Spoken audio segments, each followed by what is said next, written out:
So,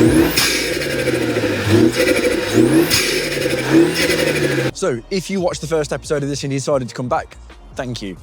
Today is going to be a little bit different because it's only me and Chris. Meg's currently at the British Mini Club, dropping off her car for the show there, and Carl's at work. So we're going to try and do some of the simpler stuff today. Now, Chris has been a little bit trigger happy on Facebook Marketplace and picked himself up a DervTECH intake. Now, we're actually in works with Pipecross trying to get a comb filter ready for this car before it goes to the ring or does the track days. And if that doesn't come through, we're hoping to run one of their Air Max kits. Reason being is the Air Max kits are a bit more closed in and they keep the air nice and cool that's going into the turbo. Whereas some of the open comb filters sound incredible, however, they do suck in warm air. Now, of course, there is an intercooler in the mix, which is going to keep that air cooler, but this old girl's done 144,000 miles plus, so we want to give it every fighting chance. Now, as well as the induction kit, because of Trigger Happy Chris, we're also going to do the light surrounds. So on the last episode, we did the belt line and the wiper delete. That's pretty much all we succeeded at. But now we're going to get rid of all the chrome across the headlights, tail lights, door handles, and fuel cap, also badges as well. No, if it all goes to plan.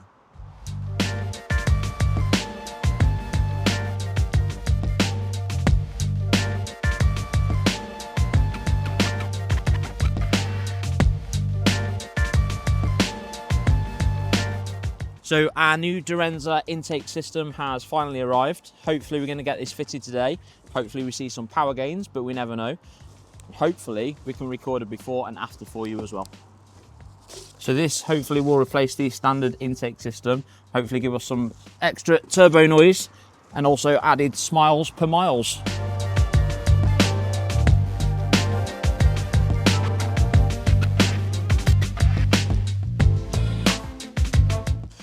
So as Chris has said, the main aim of this is sound more than anything. But again, I keep saying this, we are working with Pipecross with one of their Air Max kits or a comb filter. But for now, this should replace the standard system and sound a heck of a lot better.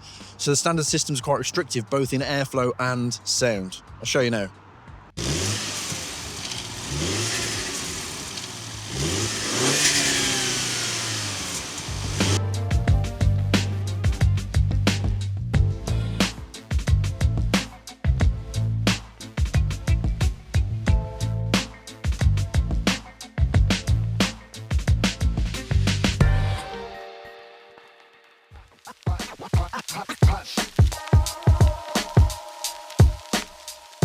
So you got 3 10mm bolts along the front, which removes this piece of plastic, and then you have a flat-headed screwdriver, just removes the clip. He says.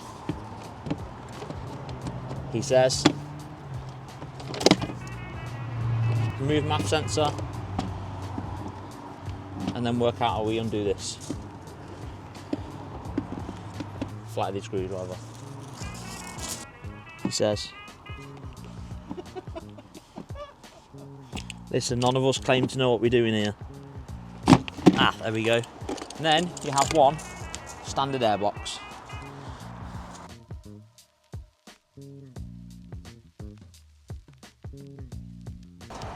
My little fat hands ain't fitting in here.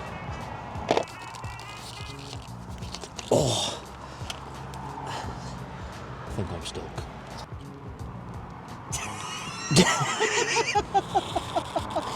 Oh, there's a clip that I mean, it's simple. Anyone that's technically minded are going to think we're morons. We're not. I mean, we are, but just there's just a little clip that you need to back off, that's all, and then that removes this, which allows us to put the rest of the induction kit in. However, we're two ogres, and I've been gracefully blessed with big hands for my little frame, so I will struggle to get down there, but Chris has got tiny little hands, but not quite the strength to do that with it at all. Okay, so Chris has gone to get some more tools, but it's off. We'll let him know when he gets back. So we did think we were going to have to remove the scuttle, however, Mitch with his tiny hands has managed to remove this clip here, so just this one. So all you need is a flat-headed screwdriver, push and twist just underneath, and this was sat over the top of there.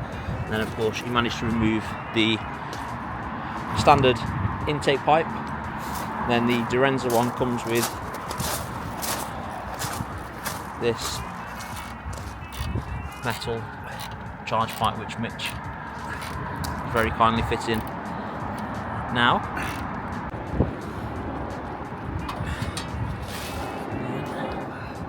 I presume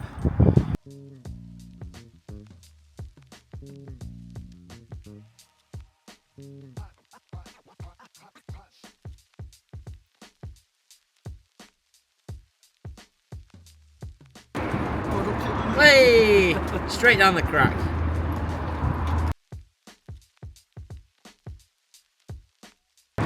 One airbox manufactured. You don't need this. Got one. I was giving you that so you knew what size it was because you're not a mechanic. What have we got spare?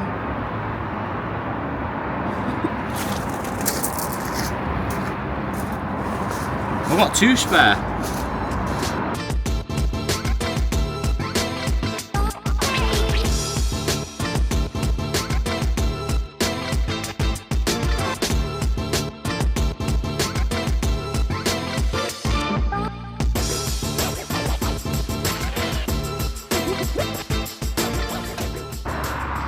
So, charge pipe in, boxes in, and we're just fitting the mass sensor. Now, we had a problem with this in the last episode you may have seen. So, if you are looking to get an induction kit, do check to see if your Mini's LCI or pre-LCI, because the mass sensors have different fitting points, and it's quite a sensitive part, hence the name, sensor. You get it slightly wrong, or if there's airflow in there somewhere, it'll make the car run terrible, and throat lights as well. So far so good. So the filter housing's in, the charge pipe's in, we just got to put the cone filter in, mass sensors fitted as well. We're actually modifying a car. Chris is just finding a use for all the spare bolts Dorenza sent. Turns out they're not spare bolts, they are required. Oh no! Oh god. There's a nut. We've got to find a nut in Cotswold stones. Chris, you're never finding that. Ah!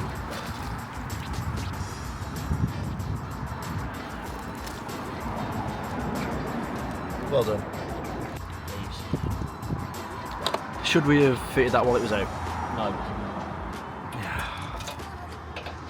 But we're men and we like to make things really difficult for ourselves. Done. Don't throw things around. Chris's placement of tools is lob them. Accurate. I can see that flying off the car when we test it. So we're finding out as we go, there are things that should be done before you install it in the car. So, for instance, these rubbers are designed to stop the charge pipe rattling against the heat shield. We definitely should have fitted those before we bolted all this in place. So if you do come to fit one of these, couldn't stress enough, all these little rubber finishes, do fit them beforehand. Otherwise you have to undo everything again. Yeah, but yeah. We like to learn. Would you believe it, we are just fitting an induction kit.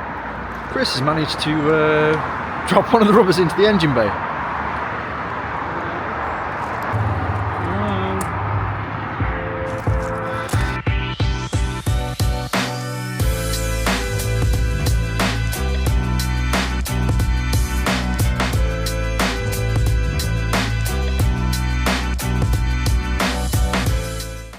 So, update so far, it's freezing cold and we are somehow still doing the intake. Honestly, this should be like a really quick job. But what we have learned is build the intake up before we put it into the car. So there are loads of rubbers that go around the actual heat shield itself that we forgot to put in, and now we're trying to put them in situ. Chris has already lost one down in the engine bay. So that'll come out on the road somewhere. That belongs to the road now. But hopefully we should have it done in some sound clips in the next 1 to 2 working days.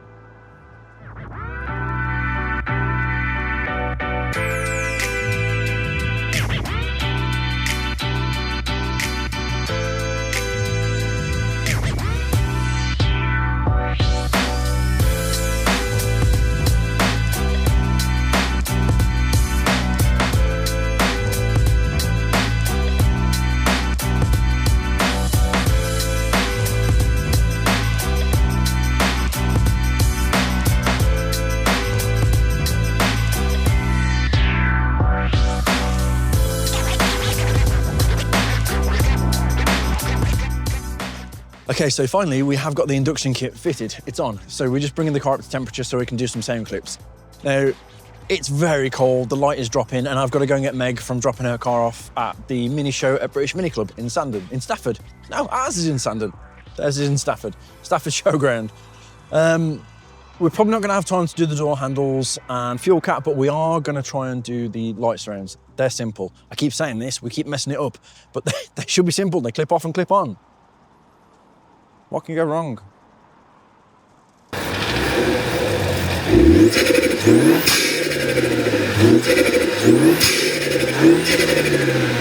Quite loud.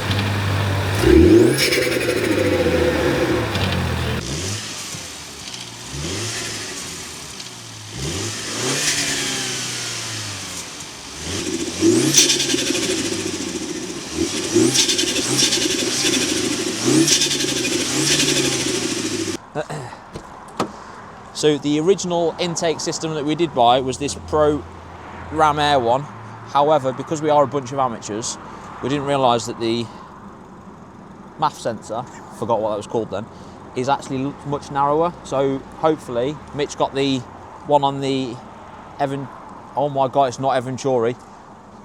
What's it called? Dorenza. On the Dorenza one, it is much wider, so make sure you do get the right one, and this is going to be for sale very, very soon. Dorenza is going to be temporary, however our end goal is going to be to have a pipe across Air Max system or a pipe across, because our aim is to eventually have, oh my God,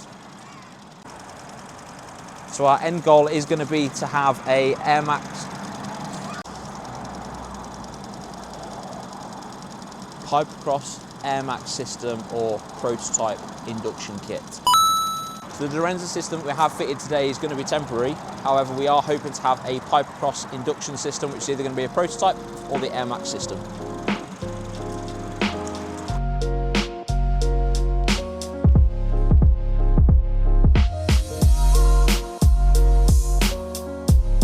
So the year now is 2027 because it took us that long to fit this Dorenza induction kit.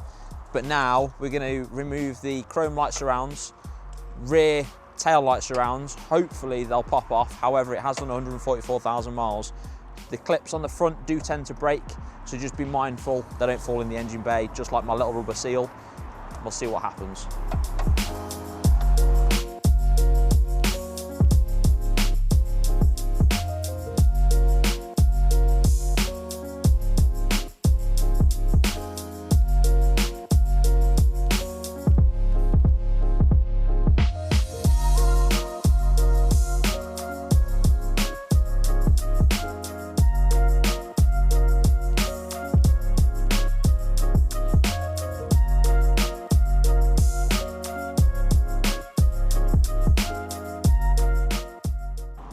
Just like that, front and rear light surrounds are done, and we finally managed to do something in 30 seconds flat.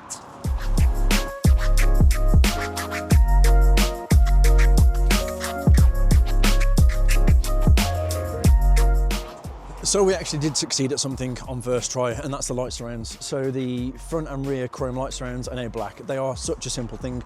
Pop them off, pop them on, good to go. They really do change the look of the car.